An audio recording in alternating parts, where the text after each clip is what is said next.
Hello everyone, आज मैं evening walk पे निकला हूँ और शाम का वक्त है, सनसेट हो रहा है और काफ़ी दिन से शिमला में बारिश नहीं हुई तो बहुत सुहाना सा मौसम लग रहा है, क्योंकि शिमला में लगातार बारिश होने की वजह से काफ़ी दिक्कत सी भी हो जाती है और ऊब से जाते हैं लगातार बारिश से। तो 2-3 दिन से बारिश नहीं हुई है तो बहुत ही अच्छा लग रहा है और ऐसा मौसम हम शिमला का कभी एक्सपेक्ट नहीं कर पाते, खासकर बरसात में।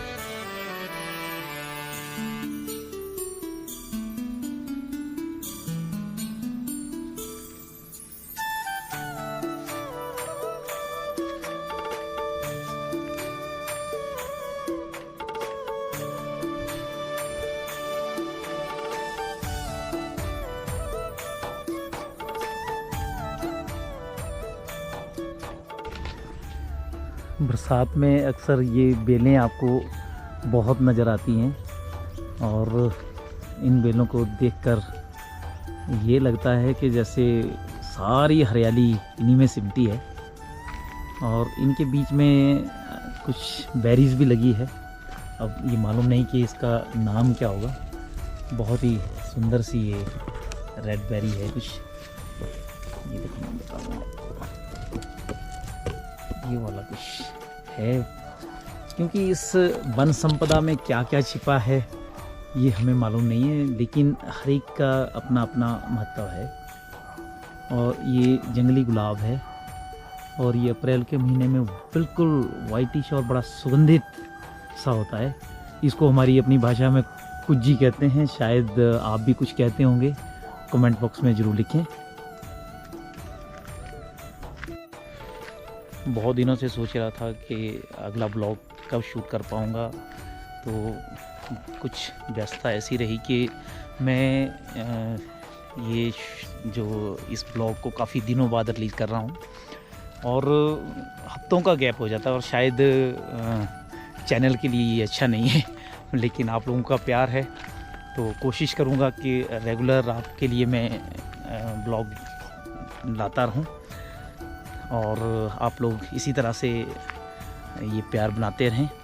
और जिन्होंने अभी सब्सक्राइब नहीं किया, प्लीज़ आपसे रिक्वेस्ट है कि आप ज़रूर इसको सब्सक्राइब करें और शेयर करें, लाइक करें और इस ब्लॉग के साथ बने रहें। इस जंगल में ऐसे आप टहलते टहलते आगे निकल जाएं तो खुद से बातें करने को दिल करता है। और अक्सर आज की भागदौड़ की ज़िंदगी में कुछ पल सभी को अपने लिए निकालने चाहिए और खुद के साथ कुछ बातें करनी चाहिए, ऐसा मेरा मानना है। और जब आप खुद से बातें करते हैं तो कुदरती ये कुदरत से बातें होती है। और ये हम अभी जैसे इस घने जंगल के बीच में हैं तो सच में अपने दिल को सुकून मिलता है। शायद आपको भी ये सब कुछ देख के सुकून मिलता होगा। एक प्रश्न मेरा आपसे रहेगा कि खुद को खोजने के लिए क्या ऐसी एक वॉक आपकी डेली होनी चाहिए जिसमें सिर्फ आप और ये नेचर हो। और आप भी इसमें अपने कमेंट्स दें कि क्या ऐसा कुछ होना चाहिए ज़िंदगी में, अपने दिल को सुकून, अपने खुद को जीने के लिए। तो आप ज़रूर, मुझे आशा है कि आप ज़रूर लिखेंगे और मुझे भी उससे कुछ सीखने को मिलेगा।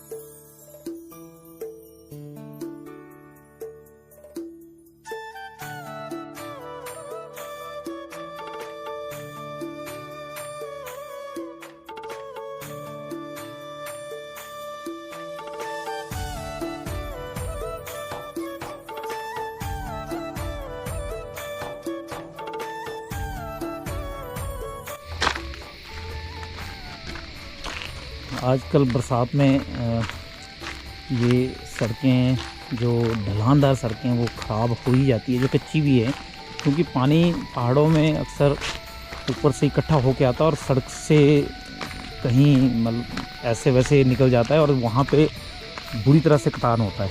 तो बरसात में यहाँ से गाड़ी निकालना थोड़ा सा मुश्किल रहता है, लेकिन सावधानीपूर्वक अगर चलें तो हम जो पहाड़ी लोग होते हैं हम तो इसके हैबिचुअल होते हैं, तो सभी को ऐसे में थोड़ा ध्यान रखना चाहिए।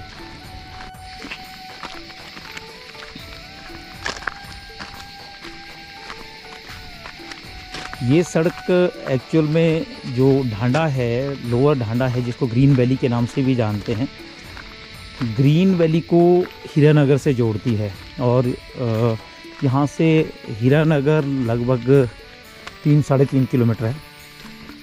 और पहले ये सड़क नहीं थी तो थोड़ा मुश्किल था लोगों को सामान पहुँचाना वगैरह वगैरह यहाँ के लिए, पर लेकिन अब इसकी बहुत ज़्यादा अच्छी सुविधा हो गई है। और जैसे कंस्ट्रक्शन यहाँ हो रही है तो लोगों को सामान ट्रकों से पहले बहुत ढांडा से ढोना पड़ता था, अब लोग सीधे ट्रक यहीं लाते हैं, तो ये अच्छा सुविधाजनक हो गया। परंतु हाँ, जब तक थोड़ा सा ये मेटलिंग नहीं हो जाती है तब तक थोड़ा सा बरसात के दिनों में ये मुश्किल हो जाता है।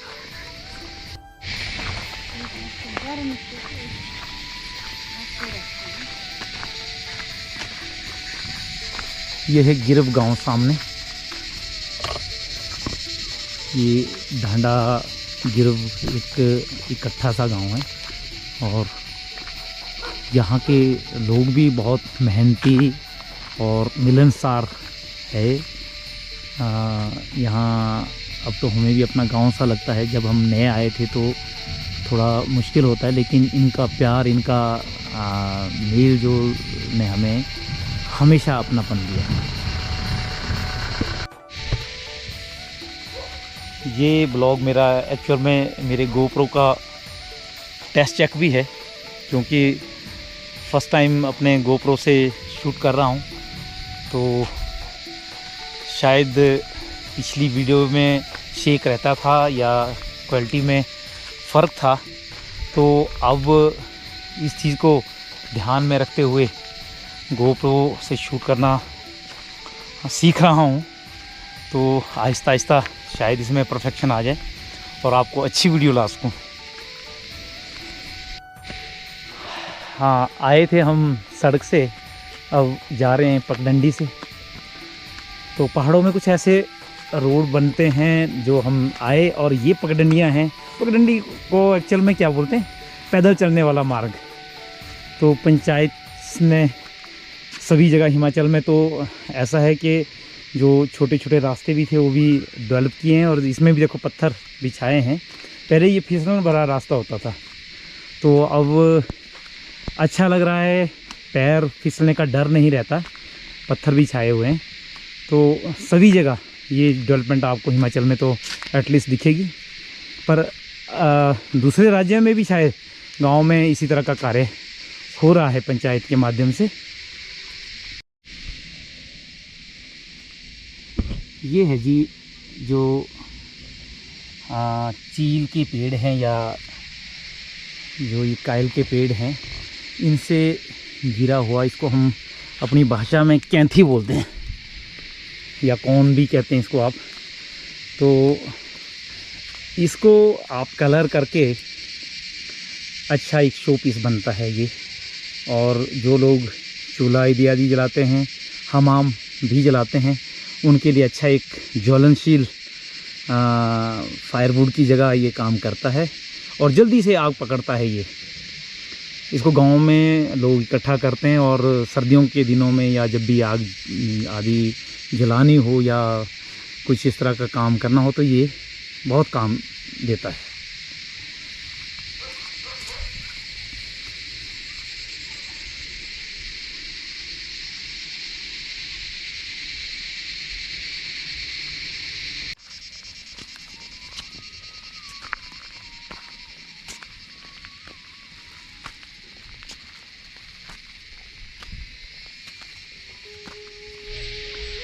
सामने इस पहाड़ी पे मंदिर है जितो कैंट का।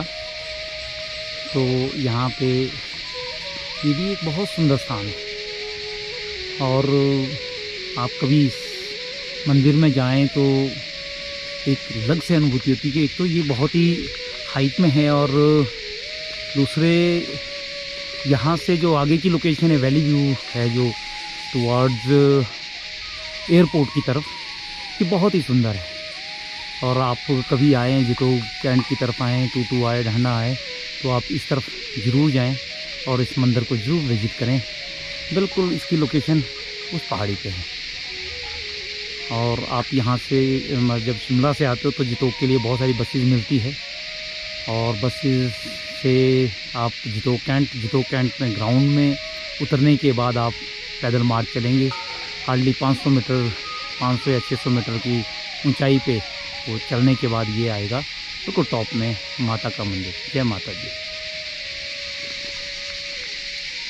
और ये सामने है सुशीरा नगर। तो यहाँ का सनसेट बहुत ही अच्छा है, लेकिन आज तो सनसेट का अभी दृश्य नहीं है। इस वक्त बादल फिर से आने लगे हैं और हो सकता है कि शाम तक बारिश आ जाए, लेकिन बहुत सुंदर है।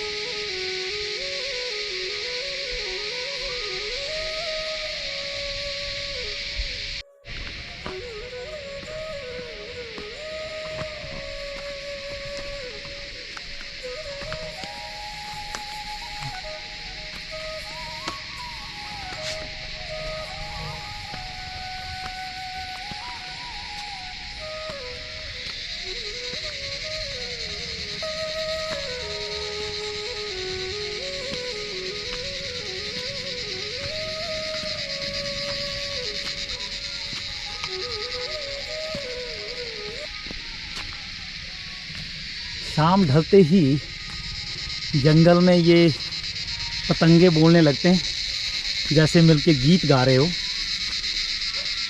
आप लोग भी अपने गांव के इर्द गिर्द या घर के इर्द गिर्द अगर सुनते होंगे तो ये अक्सर ढलती शाम या सुबह जब होती है तो इनकी आवाज़ सुनने को मिलती होगी, और ऐसा लगता है जैसे इनका कंपटीशन चला है।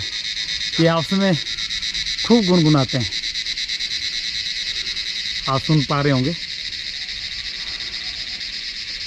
बहुत मस्त लगता है इनके साथ आप कुछ समय गुजारें। देखो कितना घना जंगल है ये। ऐसा लग रहा है कि अंधेरा हो चुका है, लेकिन अभी अंधेरा होने में समय है। और यहाँ का जो सच में इस वक्त सीन है वो अंधेरे जैसा ही है।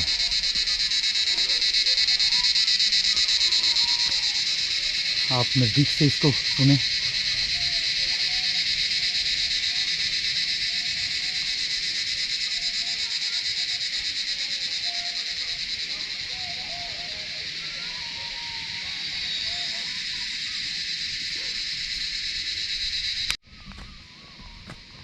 देखो इसके बाद को जो ये रास्ता है ये पक्का है, लेकिन ग्रीन ग्रीन सा हो गया है, तो ये फिसलन भरा रहता है और ऐसी जगह में थोड़ा सा संभल के चलना होता है। देखो बिल्कुल काई जम चुकी है, और खैर अब तो बरसात के कुछ दिन बाकी है, लेकिन ये बरसात में होता है। जहाँ सिलन भरे ये जंगल है तो यहाँ ऐसा होता है। अब जंगल में मच्छर भी बहुत हो गए, कहीं कहीं डंक मार के निकल जाते हैं। तो आज का जो ये ब्लॉग था इवनिंग वॉक का, मैं यहीं समाप्त करूँगा। और आपका इवनिंग वॉक कैसा रहता है, कितनी देर का रहता है, और किन वादियों में आप घूमते हैं, ज़रूर अपना कमेंट दें और कमेंट बॉक्स में लिखें। और आपको हमारा गोप्रो का फर्स्ट ये शूटिंग कैसी लगी। अभी चंद घंटे मेरे पास हुए हैं गोप्रो को लिए, और मेरा ये टेस्ट चेक था। शायद आपको अच्छा लगे तो आप ज़रूर बताएं, और अपने प्यार बनाए रखें। यही होप के साथ आज का ये ब्लॉग मैं समाप्त करता हूँ। धन्यवाद। जय हिंद।